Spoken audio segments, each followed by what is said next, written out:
And how is life? How has afternoon been? Okay. I didn't catch it. Fantastic. Okay, that's nice to hear. The back rows, anything you would like to share? Okay, that's enough.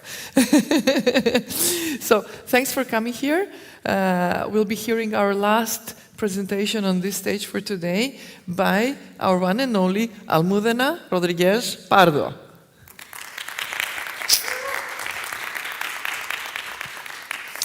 Almudena, before I let you take the floor and discuss a little bit about your topic with the audience, would you mind sharing with us something personal, something that would help us know you better? For example, how many languages do you speak professionally and work in those languages, deliver the workshops and lead teams? We have a resonance. Yes, we do. I hardly understand your question. Now, again, please. Okay. How many languages do you speak professionally? 4. Spanish is my mother language. German, I married a German, it helps. English, I went to high school in the United States, and French, that was my big challenge the last couple of years. Awesome. And did I understand properly that you are also almost a professional musician in percussion. Percussions. Would you mind sharing with the audience a little bit about that?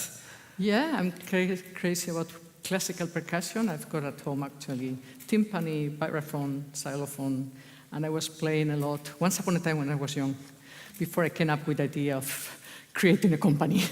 So I'm not active anymore. So you can go back to the career of a musician along with this career? 20 years. Good. I leave you the floor. Please welcome Almudena. She's open to take your questions. I think we'll do it simpler, the way we did it with Chris. So when you are done, we'll just have a microphone and then have a few of you ask your questions directly to Almudena. Thank you. Thank you. Ooh. I love challenges. It is the last talk of 2 days' talks. It's after lunch. You're tired. I have to keep you awake. Whoa. Let's go for it. Yeah. How is my name created? Rodríguez is the name of my father, Pardo, the name of my mother. We Spaniards never take the name of a husband. So we stick like this forever and ever. It's very practical. And I was born in Spain. I'm Basque. I was born in Basque Country, and then I ended up doing high school in the United States, then I went to college in Germany. I got stuck. I didn't come out anymore. And I was working 22 years in the telco industry. I come from the software developer, so if you're speaking on the phone, my software might be there. And I was working for this tiny little company called Ericsson, 150,000 employees in 180 countries. Wow. And here, 2011, we began introducing agility. I was talking to Diana, she knows the guy who directed the whole transformation, and I was one of the guinea pigs. I was in some of these Scrum teams, and I learned a lot. Out of this learning, 7 years ago, after 22 years in the telecommunications, I created with some colleagues our own consultancy company. And I was speaking a lot of conferences in the 4 languages, and this is very good to find out what is going on in the world of agility. What's happening? Where are we heading for? Do we have post-agilismus? No, we don't. And yeah, I've looked into all the certifications because I also have to advise my customers when they ask, Almudena, what's the next thing I should do with my career development? Well, some of the certifications are good, the other ones are not. So I have to know them. Enough about me, and let's get into an interesting subject. Can you hear me properly? Because I hear me twice, which could be my age, but you hear me properly perfectly. Main thing you hear me, I don't have to hear myself. This happened 2011, where Mark Anderson said, software is eating the world. Okay, now it's innovation is eating the world in all sectors. In the future, every company will become an innovative company. Otherwise, you don't have a chance in the market. But when we speak about innovation, it's really interesting. It's like in football. When you speak about football, you speak about, hey, Mbappé, you know how many millions he got now in Real Madrid? Wow. And Messi, wow, he's got so many, 100,000 millions, I don't know how many of them, all of them, to get to Florida. And Lewandowski, also a couple of millions. Well, Barcelona is not doing that well, but also a couple of millions to get to Barcelona. Nobody speaks about the people playing in the Red Star Belgrade, in Celta de Vigo in Spain, in the FC Nuremberg in Germany, of all these thousands and thousands of football players who make a living on it and keep football going, because it's not only these three guys playing. There are a few thousand back there. For any league, you need some more players. And that's what I want to do today. I want to talk about innovation, but not about innovation in Google, in X-Space, in Apple. We know X-Space just managed to recover the rackets. Amazing. But I don't want to talk about that, because that's in YouTube all over the place. I want to talk of this tiny little innovation in existing organizations, in the ones you are working in. Because others, the ones who come to me, Almudena, we need to introduce innovation in our company. How do we do it? Those are the ones I want to talk about the small ones, which are important. Because you might not know any innovations from the one Ericsson did. They are all tiny and small, but Ericsson had 60,000 patents. And patents are money. So yes, innovation is crucial in any company, and yes, you need it, but how do we do it? When I'm saying innovation, I mean innovation that's improving existing products, or it could be disruption. Could be a new product which makes obsolete another one we have. I will give you a beautiful example of this. I mean both. We need both. Now, let's start. What do we need? And this lady, Rebecca Sandberg, said a few years ago, yes, one of the most critical factors is about having the people being creative and innovative. We speak a lot about innovation. We don't speak about creativity. And that is important, as not something Mrs. Sandberg is saying on her own. It's something which is already reported by the World Economic Forum, and see the development it took over the last years, the creativity thinking. It even improved last year again. Creativity thinking is a very important trait, a very important skill, which everybody is looking for in the market. And yes, it's a basis to have innovative people in the company. Although you might have creative people, but they are not innovative. How can this be? Let's check on that. Now, when I see creative people or innovative employees, please don't get confused. We're not speaking about this guy here, this a bit of a special person who is sitting in a corner like this, and he says, I got it. And he has the one product which is going to change the future of the company. It's not that one. It's not this one either. The one who comes and says, I've got it. I've got the truth. I've got the truth, and we're going to do this product now. If you have them in the company, don't throw them away. But this is not what we are looking for. We're looking for each and every employee, for the tiny little improvements which can have a huge impact. And that is also innovation. I'm going to give you an example from in the south of Spain. This picture was taken in a department, I think it was a city hall in Cádiz, where the people were queuing up by temperatures of 35 degrees. And somebody came up with the idea, let's put the shoes in a line instead of us standing there for hours and hours. This tiny little innovation can mean a lot of health improvement for people who stay maybe by 40 degrees 3 hours, and it won't be very healthy for their legs, by the way. So this tiny little innovation can have a huge impact, even if it looks very stupid. Or how many thousands of years did we have wheels in the history of mankind? How many hundreds of years have we had some sort of bag to carry our things around? 50, 60 years ago, somebody came up to the idea to put some wheels on a bag. This innovation might not win a Nobel Prize, but some sunlight is rich. So these are the sort of things we're looking around, innovations which are in front of your nose in your company, and you just have to pick them up and maybe put two things together. These are the things, or the people, or the aspect that drives me to the point to say, every person in your company is capable of being innovative. Sounds good. Now, Almudena, what do we have to do? I'm going to give you a solution. I'm going to give you a checklist with 8 points. And if you fulfill them, you will have an innovative company. And if not, come back to me, you will get your money back. Number 1, how is engagement in your company? Gunther was presenting also the results of the state of the global workplace. And Gallup separates in 3 levels. It's comfortable that we only have 3.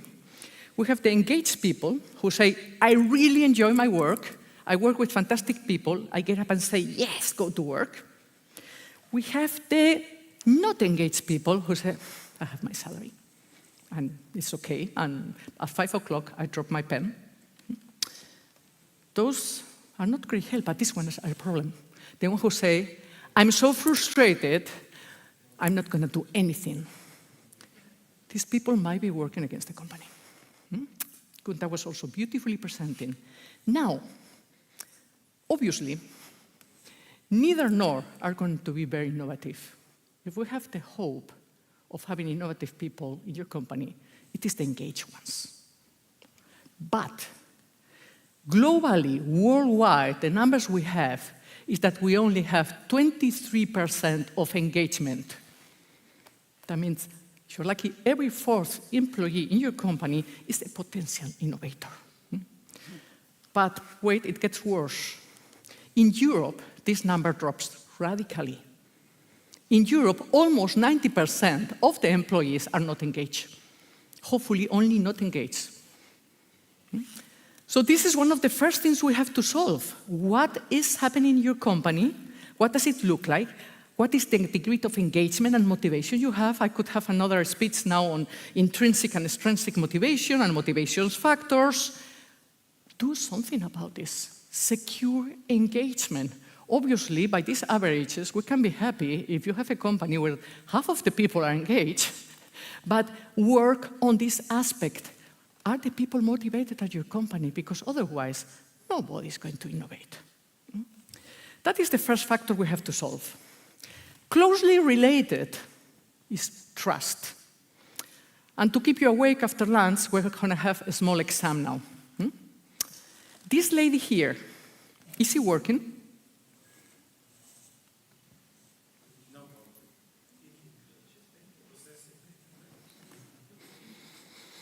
Okay, next try. Are they working?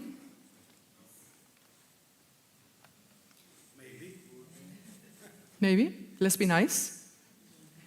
But now the worst one comes. Is he working? He might not.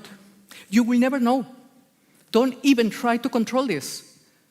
In times of knowledge workers with digital technology, we will never know. Don't even try to control this. And there are tools, beautiful tools, controlling how long people are sitting in front of the laptop. But then you're going to get people sitting in front of the laptop. So if you don't trust those people, leave and pick up a coffee, really. There is not much point on the rest what I'm going to tell you. So these are the fundamental homework of any manager of any company if you want to have an innovative company. Engagement and trust. There's this one company in Finland, Futurice. And several years ago, some engineers of the company Futurice said, hey, let's buy some remote control cars and try them out with artificial intelligence. And they did it. They bought some remote control cars. Why? Because 600 employees, 600 credit cards. Trust. But all the invoicing of the 600 credit cards are visible in the intranet, also the one from the CEO. Transparency, close to trust.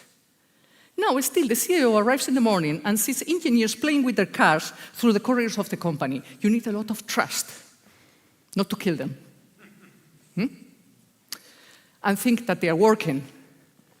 They were working because they created, regarding how do you handle trust in Futurize, this is regulated, that is in internet for you accessible. Anybody can look into the 12 slides how Futurize gives trust to employees. You have your credit card, and you have these 5 factors to take into consideration for small things you can buy, middle things you can buy, big things you can buy. You have to secure, they are for the customer, they are for the economical numbers, and they are for the people, for today and for the future. And this is easily explained in these slides with anybody in the world can access. You get your credit card, you read these instructions, and you buy whatever you want. So they bought these remote control cars and play around until they created Maku. Maku is the first artificial intelligence remote control car. They started doing learning and training how to use artificial intelligence in the company by gamification with the car. They created workshops to teach their customers how to use artificial intelligence with gamification. They created a fantastic company branding because they were competing with other artificial intelligence remote car, I think in the University of Finland.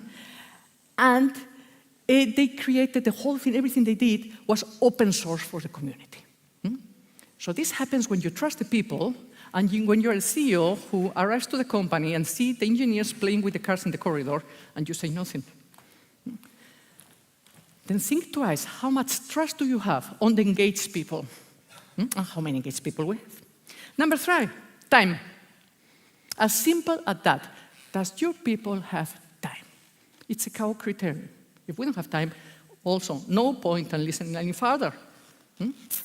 You have many companies organizing hackathons.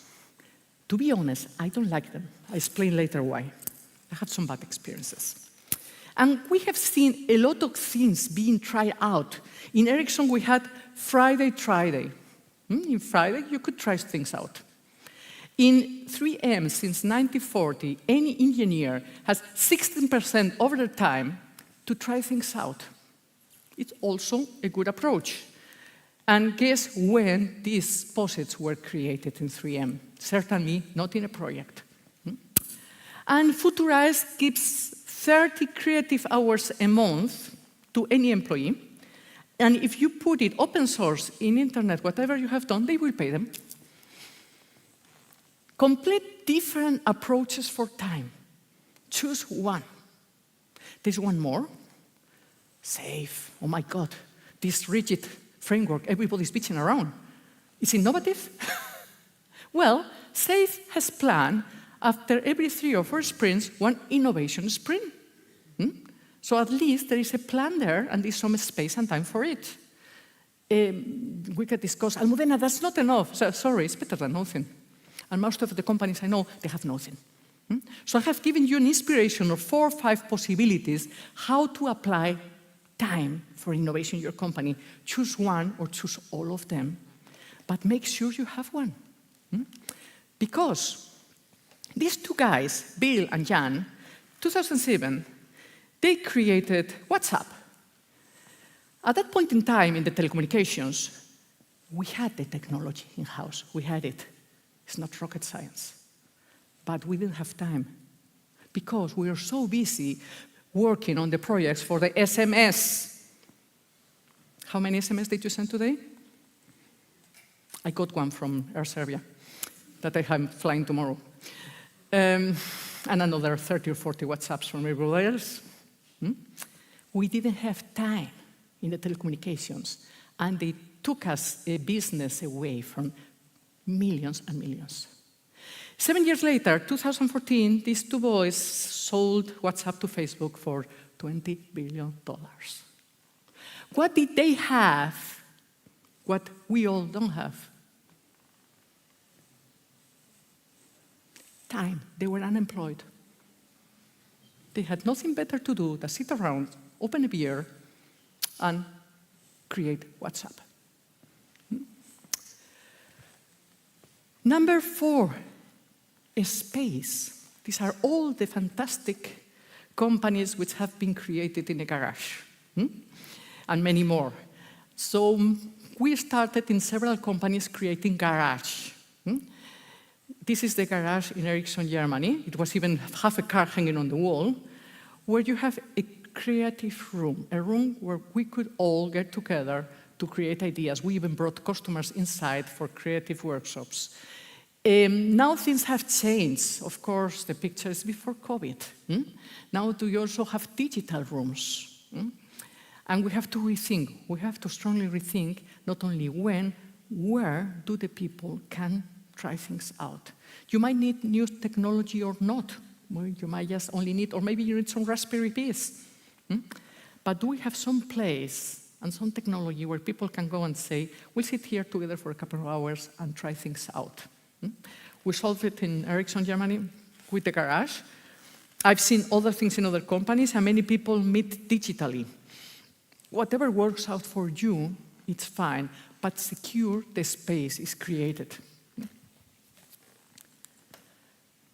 Number 5, teaming up. Teams have not been introduced with a Scrum. They were already before. Mary Poppending in Lean Software Development speaks about the software teams he was conducting. A team is just a group of people together who have a collective intelligence. I might have a fantastic idea. I'm sure all of you has a fantastic idea. As a whole, together we have the best idea. So teaming up for innovation clearly brings the best ideas. And there is somebody who really knew that, and that is Edison. Thomas Edison did not invent the light bulb. He made sure it was commercialized. His invention was a team. He did not work alone. He brought some of the best people at that time, 15 other inventors, put them together in these rooms he had, in this laboratory he had, which was called Menlo Park. So his greatest invention was actually Menlo Park. He knew how to put things together, and he knew how to put creative people together. So secure people can team up to have the best ideas. Anybody knows, anybody remembers these Fuji films? And then you waited for 1 week to see the pictures. There might be some young people here, they don't know what I'm speaking about. I think Fuji does not live anymore on those. There are some, my husband still makes some pictures with them. He's nostalgic. What is Fuji making a living on? Anybody knows? What? Covers. Digital cameras. Polaroids for sure. Creams. Beauty creams for ladies. Why? What does it bring such a radical, extreme pivoting?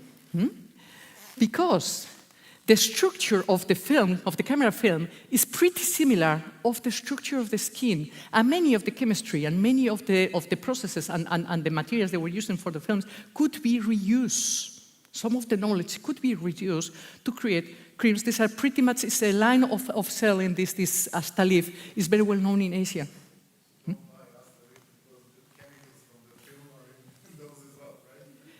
I mean, don't ask me about the details because I was not personally involved. I only read one set. But the way I understood it and the way it's been sold, I very much assume the chemistry applies and it is legal regulated. I'm not going into the details. It's just an amazing pivoting which only a team can see.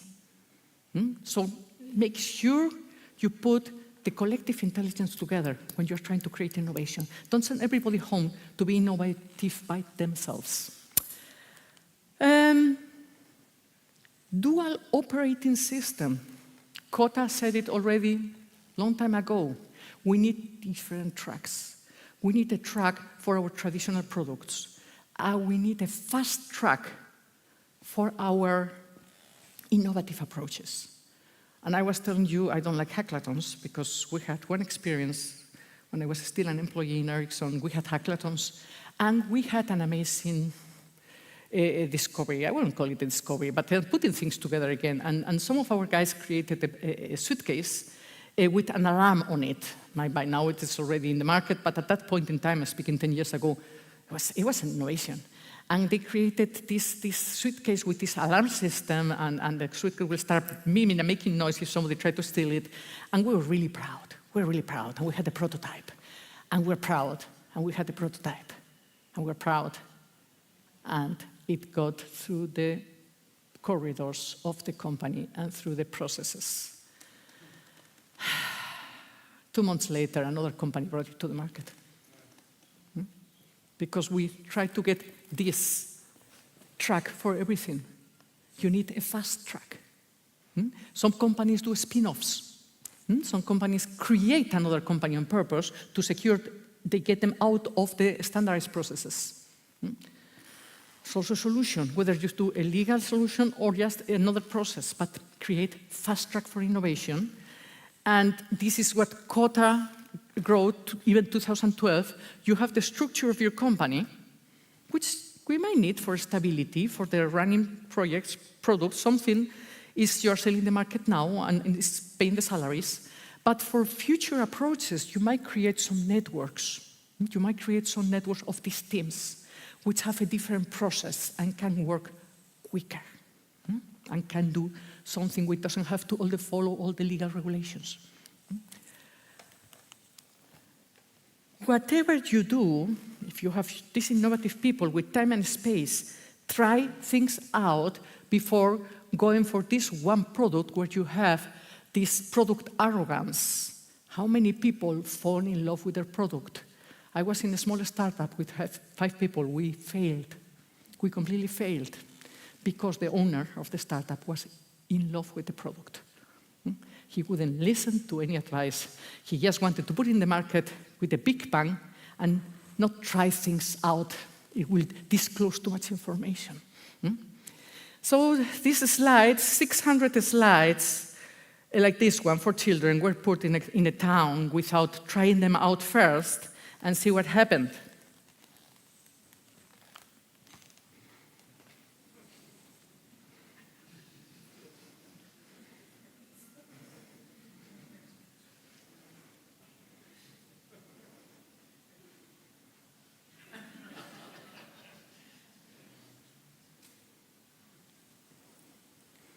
$600. Maybe we should have done one and try it out and put some kids on top and see if they like it. So please, don't have any product arrogance.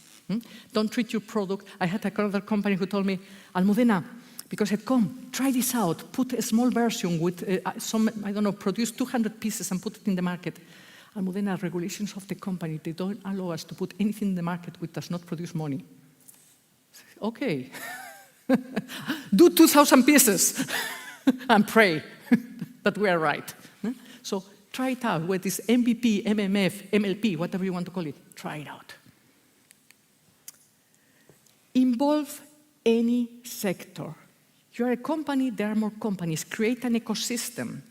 I'll translate this newspaper article. Ericsson Germany, that's Ericsson Germany, invited startups to join and to co-create for 5G. Instead of doing everything on our own, said, no, let's team up with other ecosystems. And invited startups in the regions. And once a year, there is this Ericsson Innovation Day with 600 customers, invitation only, and they line up to come, where they come for the complete day there, and they are showcasing of everything we were trying out, of all the experiments we were doing, of the prototypes and products ideas we had, were showcasing. The customer could work around and speak about co-creation. Instead of one company putting the product in the market, completely innovative, running alone all the risks, because innovation has risks, by the way, you invite other companies to co-create and share the risks. So we had this approach of co-creation, and it was a fantastic, it's still fantastic success. Put together. What do we need if we want to have an innovative company? Secure your people are engaged. It looks like 100% engagement is in Europe very hard. How far can we get? trust them. And if you don't trust them, don't hire them. Trust your people. You have hired them.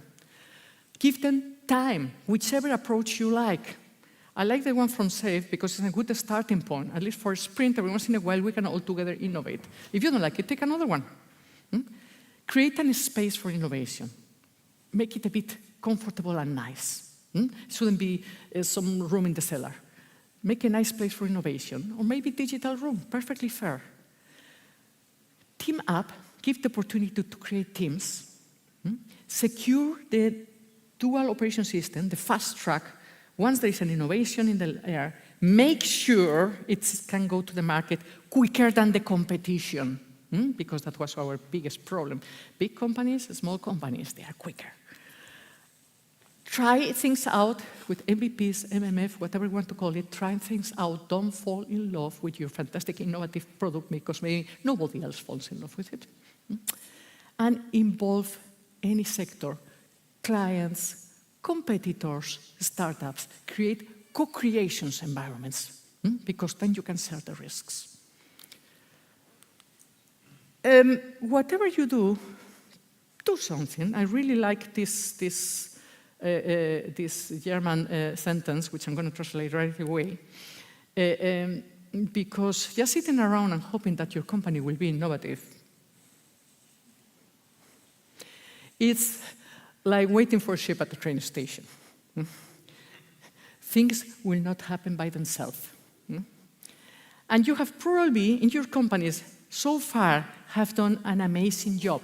I am convinced so far you have been doing great things. But the velocity of change is huge. Even if your products are fantastic, what brought you here will not take you there. You need to be innovative. So start looking into this checklist. You can get it free of charge and pick up the ones which are missing and let's get to work. Muchísimas gracias por su atención. Esta ha sido mi charla.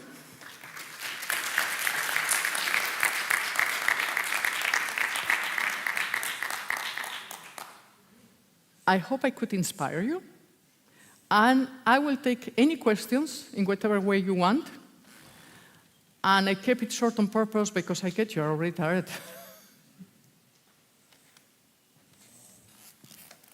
I don't know if a microphone is coming, but you can all scream.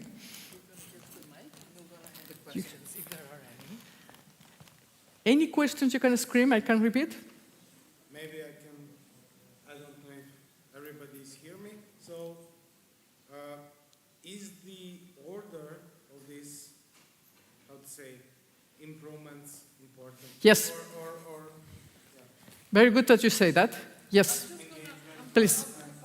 I'm going to pass the mic so everybody can hear the question if the order is important. It's over yes. here? Is my opinion, for God's sake. I haven't done a scientific investigation. This is based on the experience in our company we have had over the last years and what has been observing. That is our list. If you have another opinion, we can talk about it. I'll be having a coaching session later at 4 o'clock upstairs, so any detailed questions, I will be happy to take them. But based on our experience, yes, there are co-criteriums. If you don't trust your people, there is no point on giving them time and space.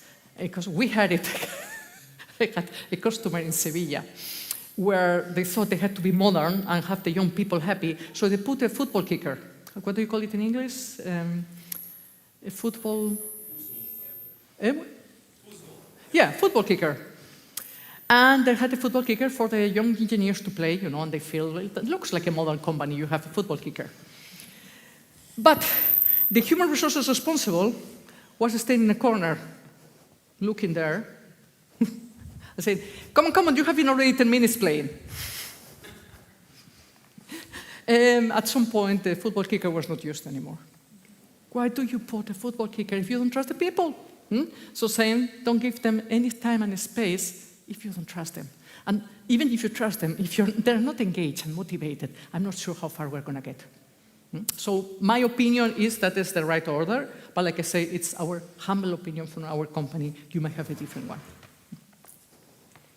Any other questions? Please? Come on, the back rows. Okay. Sorry, I'm okay. That was very funny. I hope you have it on YouTube very soon. TikTok, sorry, YouTube is for my age. TikTok is for the kids of today. Any of the Instagram is okay also.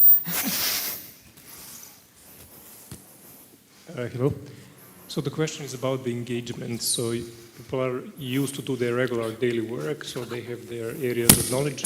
So what would you describe being really engaged when speaking about innovation projects? So why did people say they are not feeling engaged? That's the question, actually. I was 22 years employed. And I will say you can see it on the people's faces. That could be now my quick answer. You notice the people who are really responsible for the work, yeah, but you notice the people who walk the extra mile, who say, it's not just out doing overtime. I say, well, this is needed, I'm going to put my effort on it. This is what the company needs, I'm just going to do it. And this is walking the extra mile, I will define it, poetry. And my experience is also when I walk into companies, we do a lot of consultancy and work into companies, I very quickly notice if a person is engaged. I'm not giving you a very good answer, but I don't have a checklist here. As I say, if you look at the people's smiles, you know if they're happy there.